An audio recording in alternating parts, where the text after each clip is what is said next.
Okay, today on the show, I'm joined by a person that you'll be familiar with in the wrestling world, former writer of WWE, WCW, TNA, and former WCW World Heavyweight Champion as well, Vince Russo. How are you doing, sir? Yeah, you can't forget that, Maurice. You can't forget I was the former WWE WWC champion for about what 48 hours or something, and they're Yeah. still talking about it 20 years later.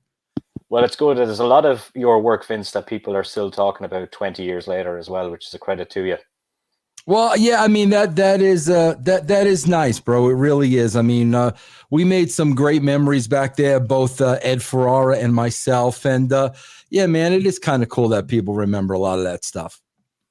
So I met you in person in Dublin. You were over here. I can't remember what year it was. It was a good few years ago now, over at an autograph signing, which was really good fun. What was that experience like for you over here? Bro, it was great because, my whole time when I was in the business, bro, I never left the United States. Maybe I went to Canada a couple of times, but that was it. I never went to the UK. I never went, to Ireland or England or anywhere like that. And then, once I left TNA and I had the opportunity to come over there, I did it and I loved it, man. I loved my time over there in the UK. I loved my time in Dublin and Ireland. And it's cool that I can say I was there. I really, really enjoyed being there. Yeah, there was only two events of that type happen. One was yourself, and a couple of months later, then Sonny came over for a autograph signing, kind of similar thing to what you done as well. A little bit of talk about her career, Yeah. and she's got some great stories as well. Yeah, Sunny, man, she speaks the truth, man. When Sunny says something, I believe her because Sunny has always been honest. She was always honest with me. And yeah, man, she's a very, very outspoken, and I think that's pretty cool. Yeah, she's going through, I think, a tough time at the moment. So best Yeah, wishes to her anyway, and hopefully yes, she comes out the far side of absolutely. it okay. Absolutely. I agree. So how did you get involved in the circus of professional wrestling? How did you Oh end up getting man. that call, man? That call that has never left you. It's like once you get into this business, you can't really get out of it, even if you are essentially out of the business, but you're still doing bits and pieces, talking about you have your network with a few wrestlers on and things like that. But how did that initial contact come to get into the business? Yeah, I mean, quite frankly, man, I had my own business in New York. I had a couple of video stores and I loved it. I would have been doing it up till now if video stores were such a thing, but Blockbuster wound up running us out of town. I needed to find a job, and somebody came into my store that was doing a wrestling radio show, and I started sponsoring him. And that kind of put my foot in the door of the business, and that's kind of where I got introduced to wrestling a little bit. And were you a fan before then, or would you've seen much of it before that? Oh yeah, no, I was definitely a fan. I grew up on wrestling. I wouldn't consider myself like one of these Mark obsessed fans. I mean, there were a lot of things I liked growing up. I liked music. I was a big Kiss fan. Huge baseball fan, and wrestling was on that list. I was a fan of the wrestling business as well. Do you find that once you get into the business in any form that there is kind of no way out of it? Absolutely, bro. There is no way out. No matter how hard you try to walk away, how determined you are to walk away, you can't get away from it, man. Yeah. What was your memories working with Vince McMahon like? Because everyone says he's the hard-working guy, like he's just always on the go. What was he like to work with? Yeah, no, bro. He was a workaholic. His work ethic. I can't compare anybody's I ever worked with to Vince McMahon, but in having that work ethic, I think he sacrificed a lot as well. And when I talk about sacrifice, of course, I'm talking about family. And Yeah. whereas I think work ethic is very, very, very important, I think you should drive yourself. I think you should be very proud of your work, make as much money as you can. But in the same token, you also have to be there for your family and give your family time. I don't think Vince managed that very well, but that was his choice, man. He wanted his life to be the WWE 24/7, and that's what it was, and that's what it still is. And I mean, if that's what makes the guy happy, good for him, Yeah, aside from that as well, I had a former WWE writer on the show a while ago, and he was telling me that there's no such thing as a day off really as No. well. Like There's no you're day off. There's no sick. Forget vacation. Absolutely not. He's 100% correct. so you could be out with family or something, you'll get a call, we need to work on this. And would they fly you to different places then and stuff like that, or what way did it No, I work? mean, I lived in Connecticut, so it was just really a drive to the office. But oh God, bro, I would be in the movie theater with my kids on a Saturday afternoon, and I'd have to pick them up and leave the theater, and I'd have to run to the office because Vince wanted to have a meeting. Absolutely, man, you're on call 24/7. Was there a big difference then between, say, working in WWE and then working in WCW? Were they better with time off and more Oh, accommodating? much, much better, bro. And that was one of the things. That was one of the in my contract. That was part of my agreement with WCW. I didn't have to go to every TV if I didn't want to. If I needed to take a TV off here and there, I could have had Ed take over. Ed could have missed a couple, and I could have went. So we had much, much more leniency at WCW, which is really, really what I needed. Because the reality of it is, in a 5-year span, Vince McMahon just totally burnt me out. I mean, just totally, totally burnt me out. And in the long run, I don't think that was a good idea for him when it came to managing me. But, I guess you live and you learn, And would you imagine that's still the case with current writers? Because obviously they seem to have a lot more people involved now. So would it be as full Absolutely. on now, do you think? Yeah. Absolutely. Bro, when you work for the WWE, bro, you're only working there under one condition. You got to hand Vince your life on a silver platter. That Yeah. is it. Your life is the WWE and nothing else. And I did that for 5 years. And then after 5 years, I just decided this is too much, man. I got a family. There are other things I want to be doing. And, that's part of the reason why I decided to leave. When you look back on the career in writing, then is there anything that stands out to you, saying that's my proudest piece? I would say, bro, probably when Rock joined the corporation, because that was a long story arc, and we were planting the seeds for a very, very long time. And nobody saw that coming. But if you would have looked back after it happened, you would have saw a lot of things you might have missed. I don't think, bro, you're ever going to see that kind of writing again in wrestling, simply because, bro, there are too many involved.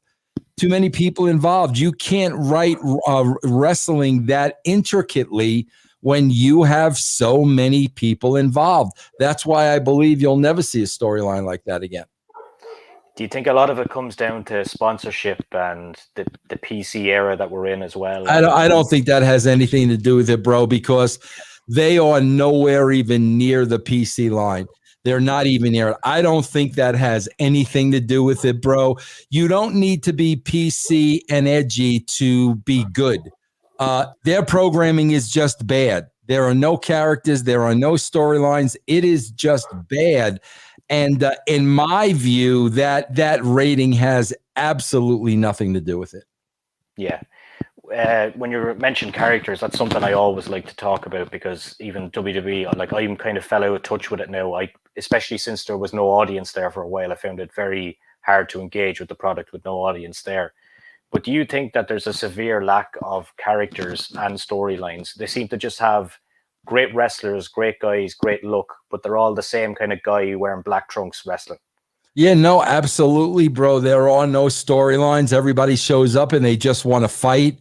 There are no characters, and there's really nothing to grab the the audience, bro. There's just nothing there. I mean, audience, the audience knows wrestling's a work. They know the fights aren't real. So if you're going to give them a fake fight with no characters and no story and no stakes, people are just not going to be interested in that. And it's been that way for a while in the WWE. Yeah.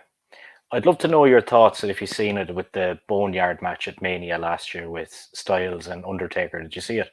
I saw a little bit of it, bro. I didn't see the whole thing, but yeah, I love all that stuff. I love that cinematic stuff. I love when they shoot that stuff on film. Bro, I wanted to do stuff like that 20 years ago, man. We were talking about that in WCW in like 1999, man. Decades ago, we were talking about that stuff. So, yeah, man, I absolutely love seeing that stuff. It really stands out. Yeah. I was reading recently about WWE moving the content to Peacock, and some of the things that you had written at that time have now been censored from that platform. How does that make you feel, or is that just the world that we live in? That's just the world that we live in. And I mean, bro, it doesn't make me feel anything. I think it's sad that there are a lot of people that are never going to be able to see that stuff. I think that's unfortunate for wrestling fans, but bro, that's the world we live in. You want to erase that, you could erase it. But I know it happened because I was there. But you know, if that's what Peacock wants to do, it's their network, bro. They could do whatever they want to do. Yeah.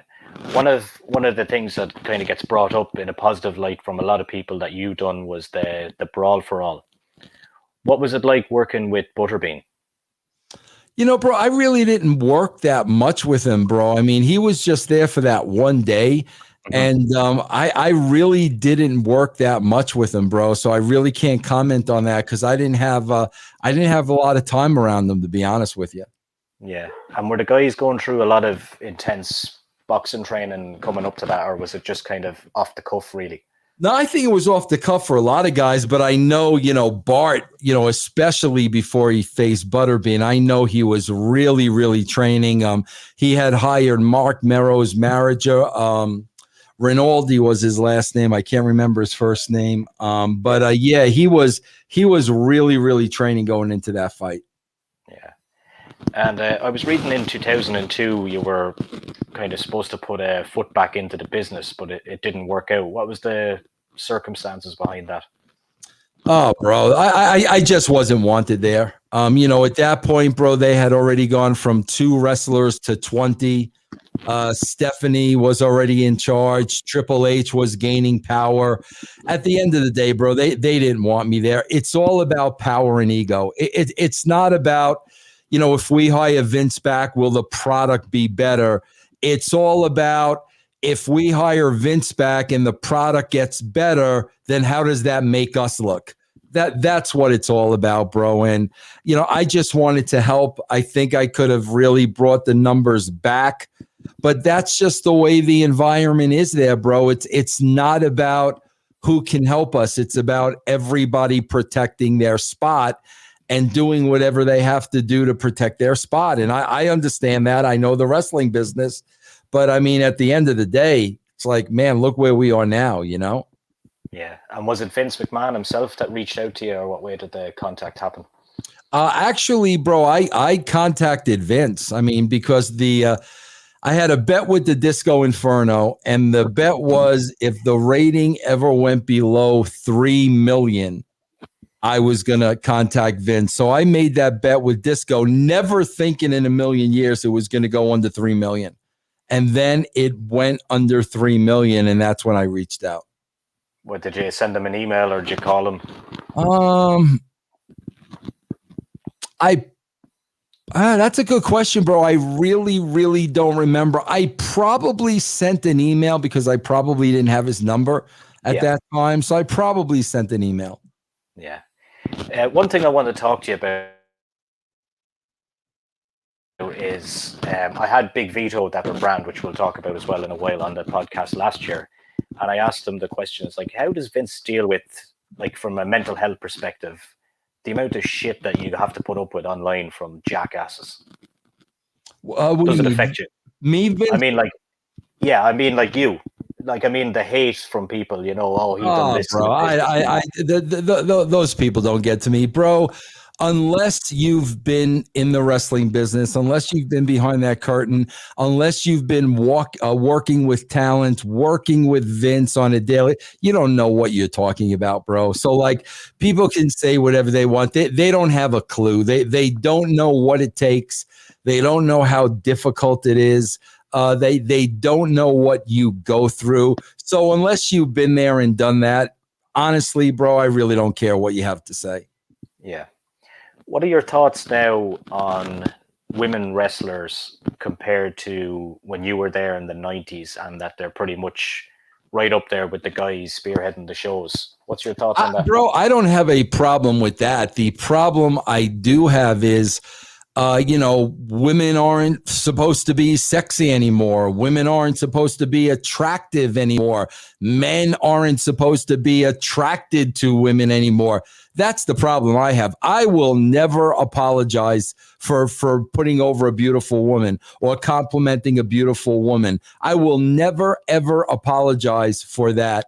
I think for a long time they took the sexuality out of wrestling. I think they're starting to slowly put it back in because they realized it didn't get them whatever they thought it was going to get them. So I think slowly but surely you're seeing it. You're seeing that back in wrestling today. But like I said, bro, I will never ever apologize for admiring a beautiful woman. Yeah. You do I was watching a podcast recently. You do a little segment on your brand talking about AEW and Tony Khan. What's your thoughts on that product? Bro, this is a guy that just has a lot of money because of his dad. This guy didn't make the billions himself. His dad's a billionaire, so this was kind of handed off to him, and that's fine.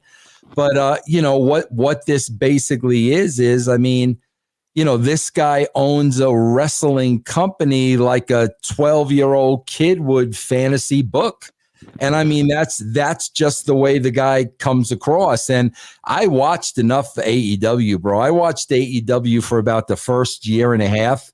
And then I just got to the point where I'm like, you know what, bro, if I'm not getting paid to watch this show, I am just not going to waste my time and watch it anymore. And I stopped watching AEW back in January because I just had absolutely no interest in it.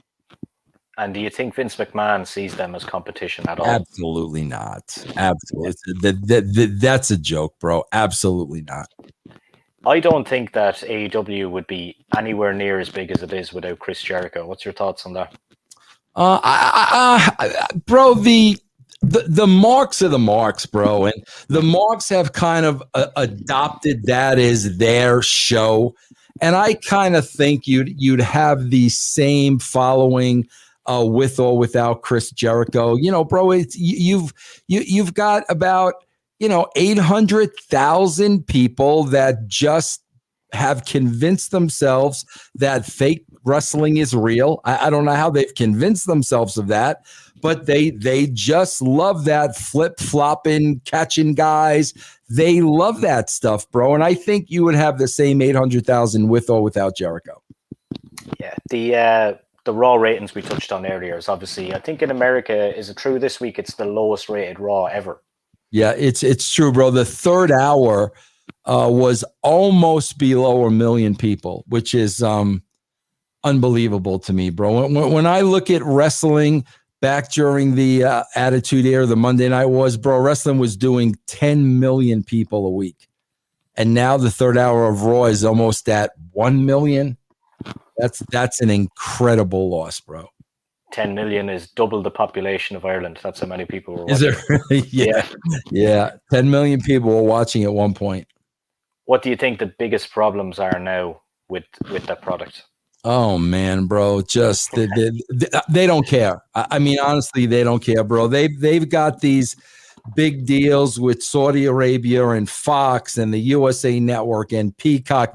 They don't care what they put on TV. As long as they can keep signing these big deals from a business point of view, they could care less what type of content they put on. So at the end of the day, the biggest problem is they just don't care.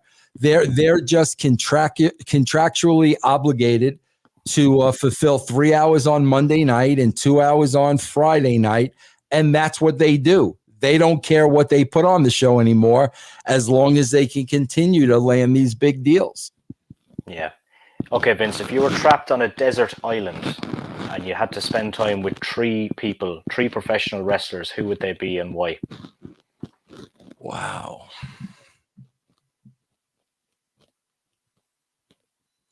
I would say probably I'd have to put Disco Inferno in there because he would entertain me. Disco has always entertained me. I have to put Disco. Bro, I think I would put Kurt Angle on there because I loved Kurt Angle, bro. Kurt Angle was as real of a guy as you could ever get. And I loved Kurt. I would put Kurt there. Who else, bro? That's tough. Mick Foley would be fun. Yeah. Because that's the thing, bro, because there's going to be a lot of downtime. You're going to be bored. So you want to be on there with people. That would be fun. Mick Foley would probably be a lot of fun. Be entertaining. Absolutely. Yeah. What are your memories of working with Owen Hart? Bro, Owen was great, man. I've said this many times, bro. I didn't know a wrestler who didn't cheat on his wife aside from Owen Hart. I mean, that's the kind of guy that this guy was, a true dad, a true husband, just a great down-to-earth guy, bro. And there's a lot of slime in wrestling, but Owen was really one that really, shone very, very brightly. Yeah, you brought up that thing about his wife because I seen recently that there was an angle pitched to Owen back in the day to have an affair with Deborah, and he didn't want to do it. It wasn't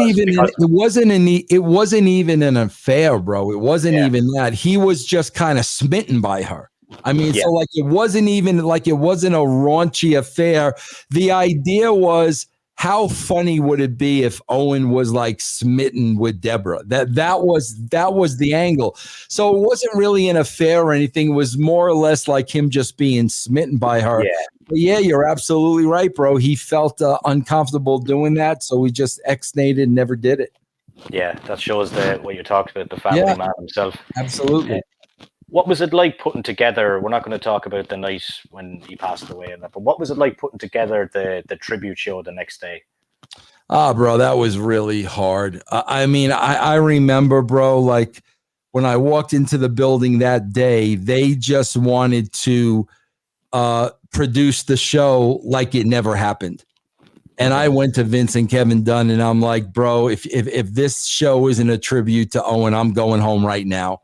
How can you just put on another wrestling show and ignore what happened, last night? And that's when they made the decision to put together the testimonials and people speaking about Owen. Bro, I've never watched the show to this day. I cannot watch that show. So I've never ever seen that show. Yeah, but when you were there putting it together, though, what was it like? Obviously emotional for people. It was just very surreal, bro. I think everybody was in shock. I mean, like, that's it. I really don't think it had really sunk it in, bro. It was just a really, really surreal situation, bro. That was just really, really hard for everybody, to the point of not even seeming real. Yeah. You put that in comparison to obviously the Benoit tribute show and what happened there and the way it was handled and whatever. But do you have any good memories of working with Chris and what he was like as a guy? Bro, I didn't get to work with him that much, man, because I only got to work with him about 3 months in WCW, and that's when the stuff went down with me and I went home. So I only got to work with him about 3 months, man. So I really can't say too much about it because we didn't spend that much time together, bro. Yeah, that's fair enough. Yeah. And do you want to tell us a little bit about the network before we wrap up here, and what you've got on it and what you guys do and which wrestlers you have? Yeah, bro, I do a show. I own my own podcasting network. It's called the Realm Network, and it's russosbrand.com. And I've got podcasts, bro, with about 15 other wrestlers are on there. I always leave somebody out, bro, because we're always adding people. But when you subscribe to russosbrand.com, you get all these shows. So you don't just get me. You get Stevie Richards. You get Stevie Ray of Harlem Heat. You get Big Vito. you get the Disco Inferno, you get Kevin Sullivan, you get Dutch Mantel, you get the Beautiful People, you get ODB, you get Just Incredible. We have so many people on the network, man. So you get to hear about the business from a very, very, very wide variety of people. And you pay a very inexpensive cost, and you get all that knowledge from all these personalities, bro. Just go to russosbrand.com. You could read all about it. Yeah, and I think you've got Goldilocks on there as well, haven't you? Goldilocks is on there, the first ever backstage woman interviewer in wrestling. Goldilocks is on there, and she does a great job.